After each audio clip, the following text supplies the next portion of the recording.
Honourable Senators, I rise today to pay tribute to the Canadian Forces 431 Air Demonstration Squadron, Canada's beloved Snowbirds, as they celebrate their 50th anniversary.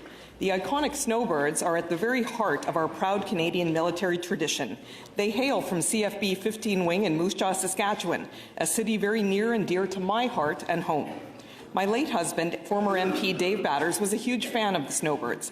As Moose Jaw's MP, Dave promoted and encouraged the Snowbirds through triumph and tragedy. In return, they viewed him as their guardian in Parliament. They presented him with one of their precious Snowbird coins in recognition of that. I was honoured to attend the Snowbirds' 50th anniversary celebrations last weekend in Moose Jaw. I took that Snowbirds coin with me to the anniversary dinner, and I've brought it with me here today. The weekend started with the Snowbirds flyover of Moose Jaw by the current team, which thrilled the hometown crowd below. Members of former Snowbird teams from the last 50 years gathered for a reunion one night and a golden anniversary dinner the next. I saw many old friends from former Snowbird teams and 15-wing Moose Jaw, and I met many impressive men and women who have served our country with distinction. I was excited to meet the very first female Snowbird pilot, Maurice Carmichael, who later became commanding officer of the Snowbirds. What an inspiration she's been to women in the military. I also met the current Snowbirds commanding officer, Denise Batters, who is originally from Regina.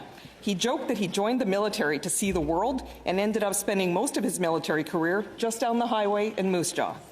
The squadron is a magnificent recruitment tool for the Canadian military. Many former Snowbirds recount how they were inspired as kids to become pilots after seeing this incredible team perform, or getting a Snowbird pilot's autograph after an air show.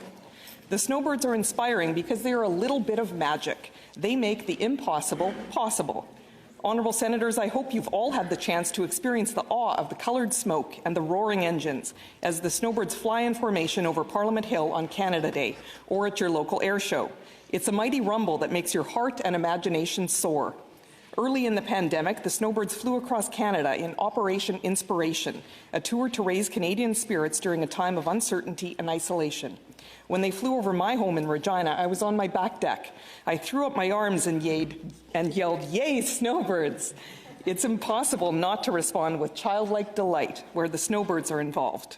For 50 years, the Snowbirds have amazed and inspired us, a potent Canadian symbol of hope and freedom. But despite the excellent skill of their aviation and avionics technicians, the Tutor jets need to be replaced soon. The federal government needs a plan now to secure and procure new planes for this Canadian gem. Let's help the Snowbirds soar high for the next 50 years. Thank you.